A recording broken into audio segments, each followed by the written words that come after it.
Halo, apakah benar ini Kak Dita? Iya, ini siapa ya? Saya dari Sipo nih Kak. Kita mau konfirmasi voucher 1 juta dari data yang sudah Kak Dita isi sebelumnya.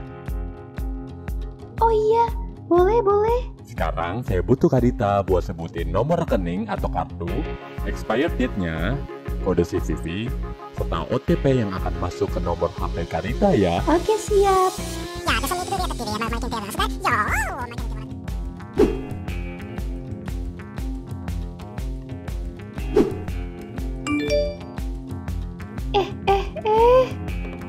Apaan ini? Ya ampun, kena tipu. Anak Jakarta harus tahu nih, kontak center resmi tidak pernah meminta PIN, password, CVV, OTP, atau transfer ke yang bukan seharusnya. Modus ini berawal dari pesan masuk melalui sarana telepon, SMS, sosial media, dan lainnya. Pesannya berpura-pura menjadi kontak center, merchant, instansi atau lembaga, keluarga, teman dekat, hingga toko publik yang diketahui atau dikenal oleh korban. Dengan tujuan mengelabui, sehingga penipu memperoleh keuntungan finansial dan merugikan korban. Biar terhindar dari modus ini, tonton podcast Cerpen episode Social Engineering ya.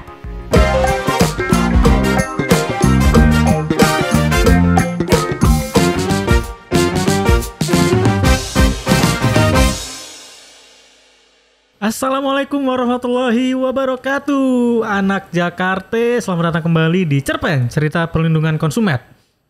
Hari ini episode ketiga. Kita akan membahas ini sambungan dari episode sebelumnya, yaitu episode sebelumnya adalah menjaga data pribadi. Nah, ini adalah sambungan dari episode 2, yaitu social engineering. Apa sih sebenarnya social engineering itu?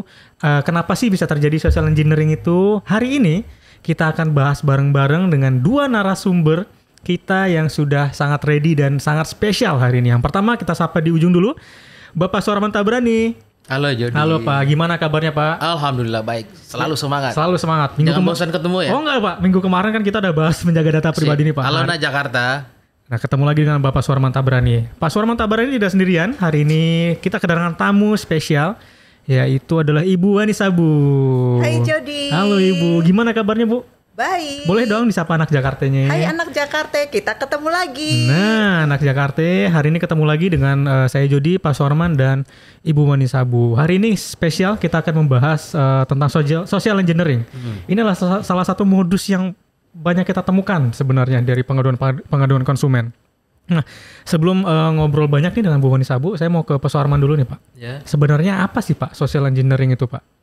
Ya ini memang istilah yang famous ya akhir-akhir ini. Ini adalah sebuah jenis penipuan di mana pelakunya menggunakan banyak channel, bisa SMS, telepon atau email, bahkan medsos.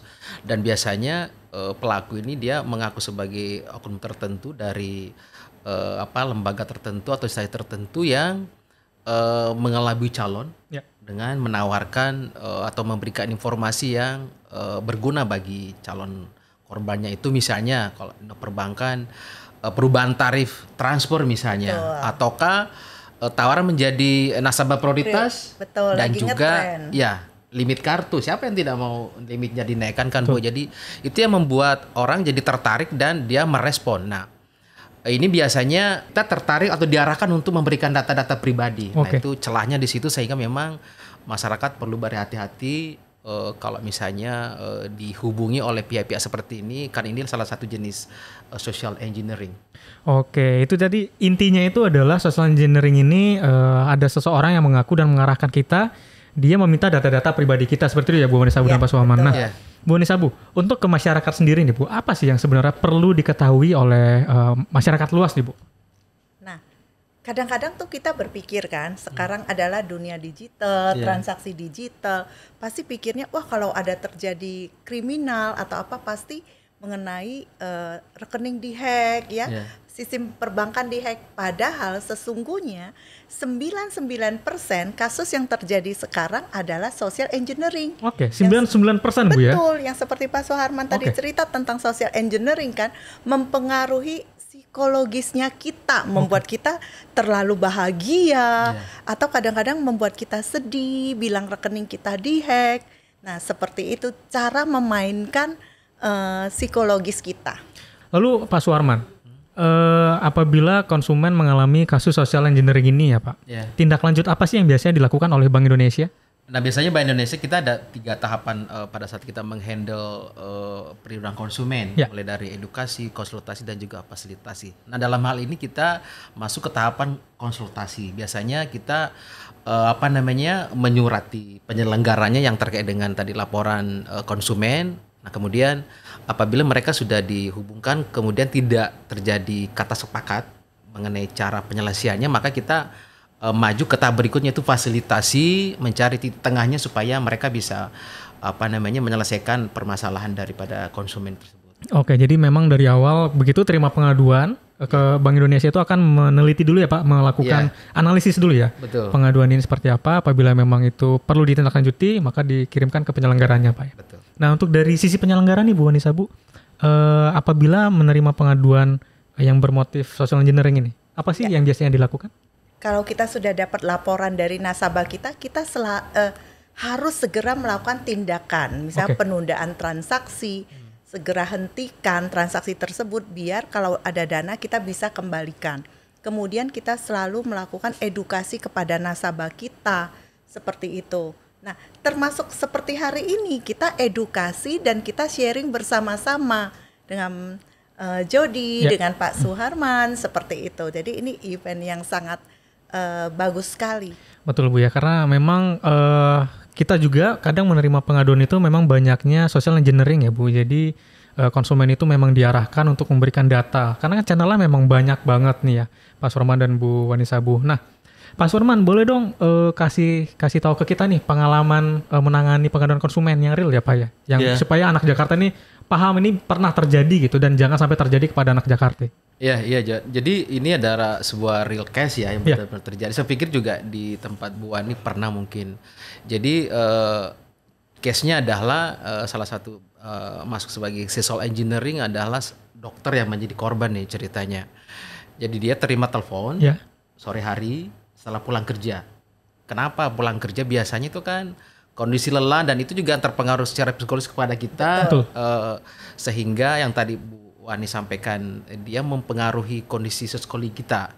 Nah, dia diinfokan bahwa terjadi penyalahgunaan kartu kreditnya sehingga menawarkan untuk diblokir dan dia menawarkan sebuah link.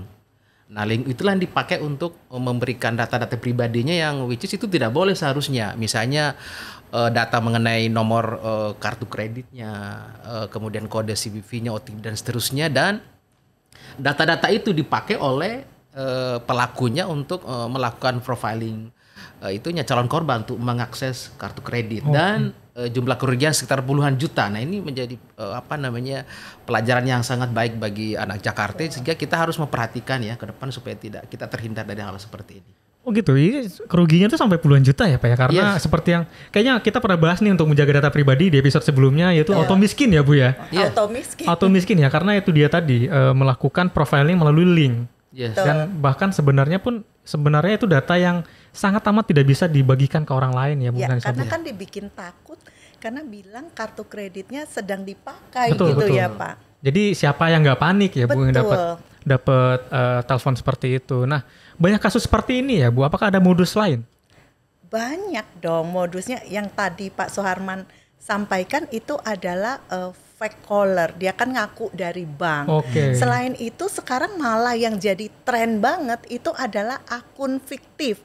Jadi nggak cuman call saja yang tipu-tipu, sekarang ada akun di Instagram yang tadi Pak Suharman mengatakan bahwa menawarkan naik limit, bebas uang iuran, mau jadi prioritas, tidak dengan hanya 10 juta. Nah, kalau anak milenial, wah supaya disayang mertua harus punya prioritas, langsung ngajuin prioritas dengan 10 juta sebagai padahal menjadi prioritas tidak segampang itu. Mereka mendapatkan di Instagram gitu ya, waduh menjadi prioritas Bang dengan 10 juta. Mereka langsung hubungin dong, pasti ada nomor kontaknya, WA-nya. Mereka hubungin langsung, baik kami akan segera bantu untuk naik limit menjadi prioritas. Ini link yang harus diisi ya. Diisilah kembali lagi tadi kayak kasus yang Pak Suharman katakan. Isi link, nomor rekeningnya berapa, nomor kartunya berapa. Semuanya disebutkan di sana. Nah, rekening. Itu dia tadi kunci rumahnya ya, Bapak dan Ibu. Kunci rumah itu dikasih kepada orang yang entah jadi akibat kelalaian itu bisa fatal sebenarnya. Betul. Karena memang masih banyak sekali yang keliru ini. Tapi ada lagi nih Jody yang harus kamu ketahui. Tadi kan ngakunya dari bank. Tapi kalau ngaku dari bank banyak yang kurang berhasil sehingga penjahatnya berinovasi. Mereka mengaku dari provider karena nasabahnya pelanggan provider itu lebih banyak daripada bank kan. Jadi dia pura-pura lah telepon ke Jody dari provider kan. Pak, ini nomor HP-nya Bapak 08 saya. Oh iya. Sekarang lagi kita mau ngasih tahu nih. Poinnya Jody sekarang udah 800.000. Seneng dong. Oh iya dong, banyak banget tuh 800.000. Dia menawarkan, Mas Jody mau voucher atau mau ditransfer ke rekening? Duit dong. Langsung, baik Mas Jody nomor rekeningnya berapa, nomor kartunya berapa? Ya kena lagi deh. Nah sekarang modusnya seperti itu. Ya memang wajib sekali untuk waspada dan berhati-hati ya Pak ya. Nah Bu Anissa Bu, misalnya nih kejadian, misalnya ada yang dia mendapatkan kerugian dari kejahatan social engineering ini. Iya. Mungkin nggak itu uangnya kembali karena itu bukan dia. Tetapi dia sudah memberikan data-datanya. Jadi gini, prinsipnya bank akan mengembalikan kerugian jika itu menyangkut sistem bank, pegawainya bank sendiri, ada fraud, itu bank akan bertanggung jawab. Namun karena kelalaian nasabah juga, karena ketidakhati-hatian, bank itu tidak memberikan penggantian. Jadi kita harus hati-hati. Kalau yang tadi telepon-telepon ya kita jangan terlalu panik, jangan terlalu bahagia juga. Kalau yang tadi di sosial media, Instagram, ingat kalau Instagram bank, sosial media bank, pasti ada centang birunya. Ting, sudah gitu. Dipastikan ada centang birunya Bu ya. Kayaknya kayak akun Instagram Bu Anissa Bu. Centang biru. Follow dong. Follow ya. Boleh. Nah Pak Suharman, ini memang kalau kita ngomongin social engineering ya Pak, ini memang sangat tidak ada habisnya Pak. Karena berkembangnya perbankan digital, kejahatan ini pun juga pasti berkembang, mengikuti sejalan dengan perkembangan tersebut. Nah, langkah apa sih Pak yang dilakukan Bank Indonesia nih Pak untuk mencegah social engineering ini Pak? Nah, berdasarkan cerita tadi kita bisa melihat bahwa sangat pentingnya bagi masyarakat konsumen itu paham pada saat dia bertransaksi atau menggunakan jasa lain keuangan. Untuk itu Bank Indonesia selalu tidak bosan-bosannya melakukan edukasi, memberikan literasi kepada masyarakat bagaimana cara bertransaksi dan selalu berkoordinasi dengan BJP. Kepada Bu Wani dan juga yang lain-lain. Untuk itu juga kolaborasi untuk semua pihak selalu kita tonjolkan karena ini masalah yang perlu mendapat perhatian pertama sehingga kita bisa menghindari kerugian para nasabah kita. Iya betul, setuju sekali karena memang kalau dilihat dari Bank Indonesia sendiri memang sering sekali melakukan sosialisasi edukasi ya Pak. Iya betul. Kalau mau tahu informasinya boleh di follow GBI DKI, ayo anak Jakarta supaya nggak ketinggalan informasinya nih. Nah untuk Ibu Anissa Bu nih Bu, langkah-langkah apa yang sudah dilakukan oleh penyelenggara nih ya Bu? Terhadap kejahatan social engineering ini. Sekarang memang bank harus gerak cepat. Yang tadi melakukan penundaan transaksi, kemudian kita juga edukasi seperti hari ini, karena kita tidak bisa edukasi sendirian gitu, nggak sanggup. Jadi kita memang butuh kerjasama, kolaborasi dengan regulator, dengan kepolisian juga. Sekarang juga karena banyak akun-akun yang palsu seperti itu, kita juga kerjasama dengan Kominfo. Nah, Pak Suharman, mungkin ada nggak Pak pesan-pesan nih Pak yang mau disampaikan ke anak Jakarta nih Pak? Nah, tekat ini mungkin pesan kepada anak Jakarta, setiap kita menerima pesan email atau ke WhatsApp atau telepon, pastikan bahwa itu adalah dari sumber yang terpercaya.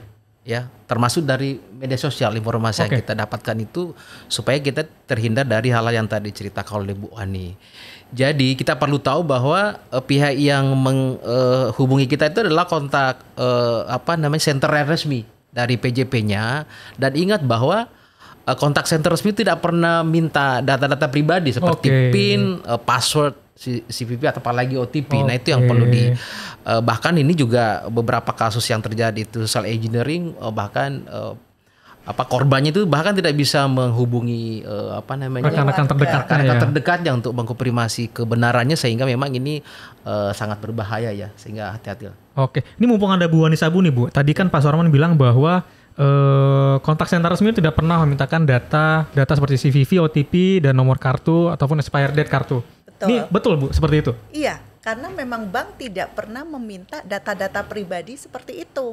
Oke, jadi bisa dipastikan apabila ada kontak center yang menghubungi kita dan mereka meminta data pribadi seperti OTP, CVV, nomor kartu, itu udah dipastikan penipu ya? Betul. Oke, anak Jakarta itu satu lagi informasi yang mahal. Mahal kalau kita malas mencarinya. Nah, mungkin ada Bu Wani Sabu ada yang ingin disampaikan kepada anak Jakarta? Rasanya yang disampaikan Pak Suharman itu sudah lengkap sekali. Oke. Tapi saya karena sama anak Jakarta mau pantun dong. Boleh dong Bu, silakan. Ayo, bantu cakep ya, bantu cakep. Iya, biar sehat minum jamu. Cakep. Tapi awas, jangan sampai overdosis. Jangan sebar data pribadimu agar resiko finansial bisa ditepi. Wah, Pak Harman jangan mau kalah dong. Nggak mau kalah dong, boleh. Silakan. Pantun juga ya. Pantun boleh Pak. Dicakep-cakepin ya. Cakep-cakepin ya guys. Pergi ke Sarina, makannya di traktir. Cakep. Jangan lupa makan ramen. Anak Jakarta jangan khawatir. Ada kita yang siap lindungi konsumen. Wah mantap. Podcast hari ini emang seru banget, kita ngomongin social engineering, kejahatan-kejahatan yang banyak masih kita temukan di Indonesia ya Bapak dan Ibu ya. Sekali lagi yang perlu kita ingatkan adalah jaga data pribadi. Baik, terima kasih Pak Suharman, Bu Wani Sabu atas informasi yang mahal dan manfaatnya. Semoga ini semua bisa menjadi pembelajaran untuk kita dan untuk anak Jakarta semua. Baik, anak Jakarta, terima kasih sudah menyaksikan Cerpen episode yang ketiga terkait social engineering. Kita ketemu lagi di episode selanjutnya. Saya Jody, Pak Suharman, dan Ibu Wani Sabu pamit undur diri. Bye.